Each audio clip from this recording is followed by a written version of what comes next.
Today we're going to play O-H-E double hockey sticks. It's also known as Oh Well, Blackout, and Oh Heck, Mormon edition. If you know it as something else, why don't you share it in the comments? The object of Oh Hell is to score the most points by correctly predicting how many tricks or hands you'll take each round. This is not a partnership game you play on your own. The game will be played over many rounds, usually 19 or more.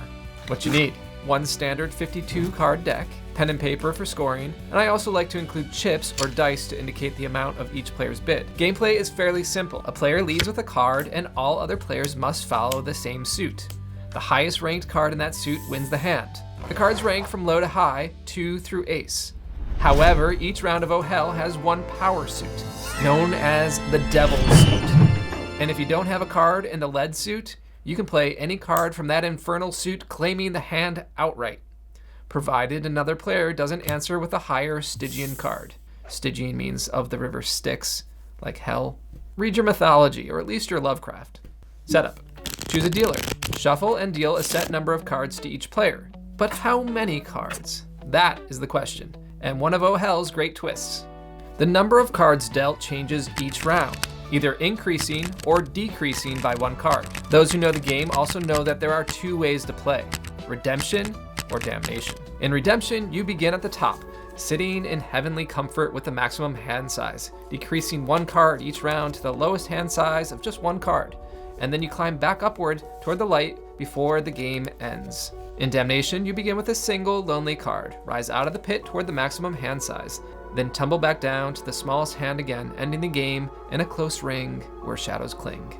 For new players, I recommend the Damnation style, because starting with one card keeps early rounds quick, clear, and easy to follow before the decisions grow heavier.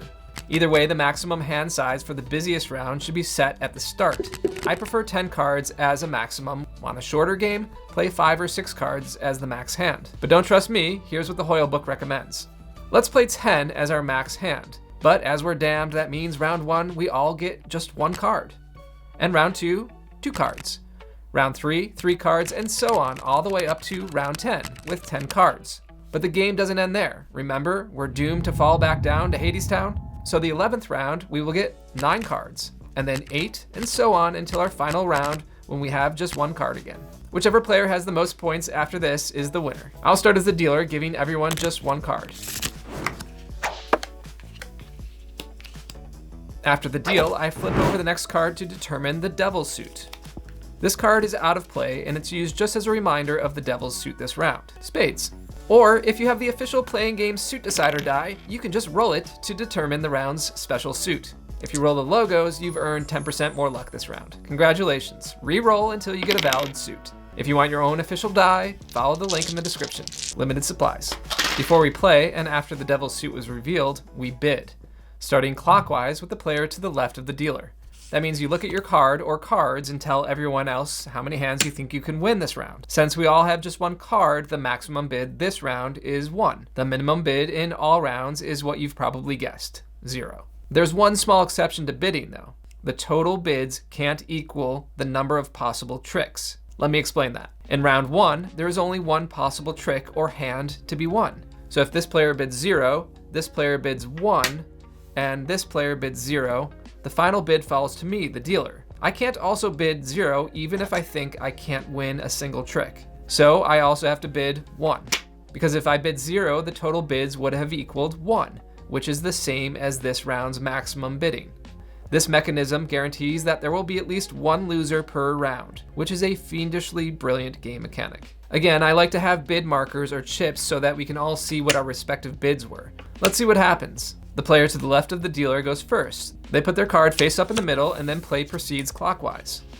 This player has a card in the Devil's suit of spades. So even though this next player has a higher diamonds card, the Devil's suit outranks it this round.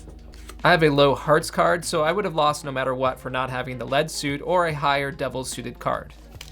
The first round is now over, and we collect the cards to have them shuffled and dealt by the next dealer, who's always the next clockwise player. Before we go on to that second round, we have to tally up our points. If you got your bid right, you win 10 points for the round, plus 1 point for every trick you won. So these 3 players each get 10 points, and this player gets 1 more point for winning 1 trick.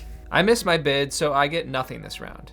In the way I play, you also get 1 point for each hand you win, even if you missed your bid. Some people play that you only get to score those single points if you win the tricks and get your bid correct. And to those people I say, that house rule stinks.